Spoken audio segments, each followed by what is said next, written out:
আসসালামু আলাইকুম রহমতুল্লাহ। আমাদের আজকের গল্প নারায়ণ গঙ্গোপাধ্যায় রচিত ছোট গল্প বনজ্যোৎস্না এর কাহিনী সংক্ষেপ। পূর্ণিমার রাত, ডুয়ার্স বন। এই ডুয়ার্স বনটা হিমালয়ের পাদদেশে অবস্থিত। বনের মধ্য দিয়ে শিবকুমারী একা চলছে কাকে কলসি নিয়ে পানি আনতে। জঙ্গলের শেষে পাহাড়ি নদী, জল ঢাকা। জ্যোৎস্নার ঝলসে যাচ্ছে জল ঢাকা। পাহাড়িরা জল ঢাকা নদীকে সোনালী অজগর বলে।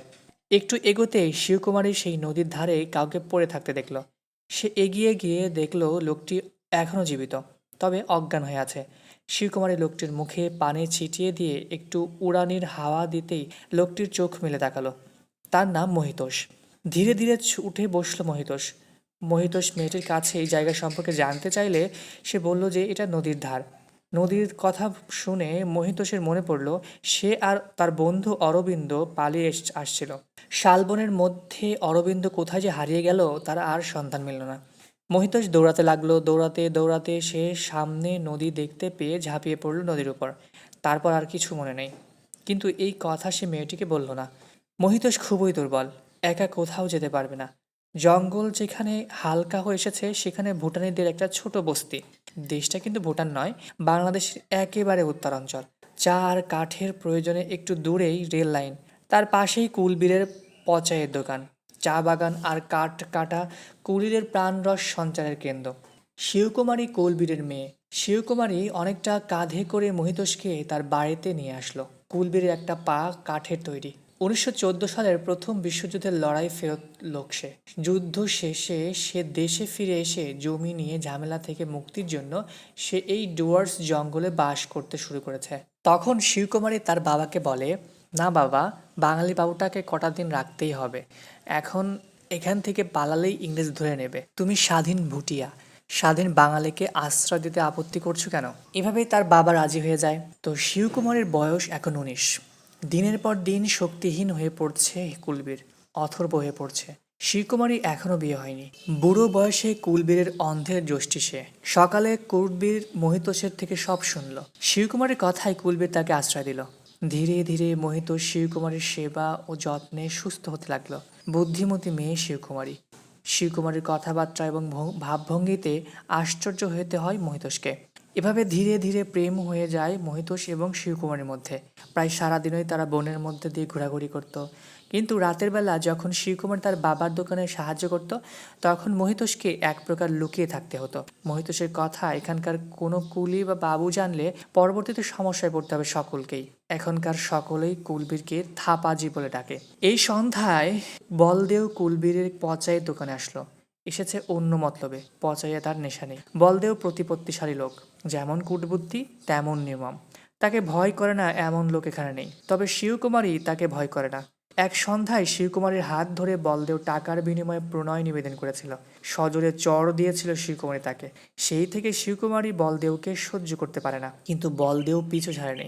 অনেকদিন তার কোনো খোঁজ ছিল না, আজ আবার এসে হাজির। কোনোভাবে বলদেও জানতে পেরেছে যে শিবকুমারী ফেরারি এক আসামিকে আশ্রয় দিয়েছে। সবাই চলে গেলে বলদেও শিবকুমারকে সেই কথাই বলল। শুনে শিবকুমারী বেশ অবাক হয়েছে, কিছুটা ভয়ও পেয়েছে।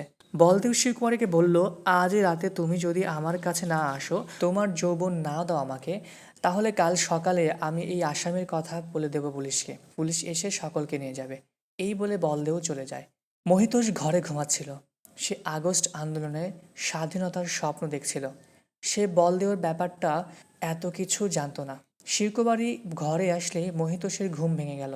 শিবকুমারী তাকে নিয়ে মহিতোষকে পালিয়ে যাওয়ার প্রস্তাব করল। মহিতোষ বলল, এই জন্য 200-300 টাকার দরকার। তাহলে মহিতোষ শিবকুমারীকে নিয়ে সিকিম, একেবারে গাংটকে চলে যেতে পারবে। সেখানে গিয়ে অতীত কথা ভুলে তারা সুখের সংসার করবে।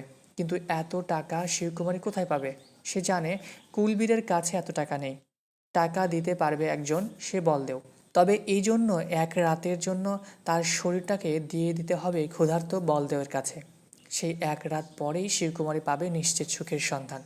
এমনটা ভেবে শিবকুমারী বেরিয়ে পড়ল। সে বলদেওর কাছে 300 টাকার বিনিময়ে নিজেকে এক রাতের জন্য ধরা দিতে যাচ্ছে। তবে বলদেও এত বোকা নয়। সে শুধু এক রাতের জন্য নয়, সে যে পর্যন্ত যৌবন থাকবে শিবকুমারীর সেই পর্যন্ত তাকে ভোগ করার একটা ব্যবস্থা করে এসেছে। এমন আরও অনেক মেয়ের জীবন নষ্ট করেছে সে। শিবকুমারী বেরিয়ে পড়লে একা একা মহিতোষ ঘরে ঘুমের মতো পড়ে রইল। সে জানতো না শিবকুমারী কোথায় গেছে। কিছুক্ষণ পর সে শিবকুমারীকে ডাকলো। ঘরে আসলো অরবিন্দ। অরবিন্দ আগস্ট আন্দোলনের নেতা, মহিতোষের বন্ধু। অরবিন্দ মহিতোষকে বলল, এখানে বসে বসে একটা পাহাড়ি মেয়ের সাথে প্রেম করা ছাড়াও আরও অনেক কাজ আছে তোমার। এসো, উঠে পড়ো। অরবিন্দর কথা এর উপরে মহিতোষের আর কিছু বলার ছিল না। মহিতোষ উঠে দাঁড়ালো। অরবিন্দর সাথে সে চলে আসলো। এখানে মহিতোষ তার নিজের ব্যক্তি জীবনকে বিসর্জন দিয়েছে দেশের স্বার্থে, আদর্শের স্বার্থে। চরম লাঞ্ছনার মধ্য দিয়ে শিবকুমারী 300 টাকা জোগাড় করেছে। ঘামে ভিজে আছে সেই 300 টাকার নোট। সেই নোট হাতে শিবকুমারী মহিতোষকে জঙ্গলে খুঁজে বেড়াচ্ছে। কিন্তু না, এই অন্ধকারে মহিতোষকে পাওয়া তার সাধ্য নয়। জ্যোৎস্না নয়, শিবকুমারীর মনের আগুন যেন দাবাগ্নির মতো বনটা পুড়ে যেতে লাগলো। এখান থেকেই তো নাম হয়েছে বনজ্যোৎস্না। আজকে এই পর্যন্তই। ভালো থেকো, সুস্থ থেকো। দেখা হবে পরবর্তী ভিডিওতে। আল্লাহ হাফেজ।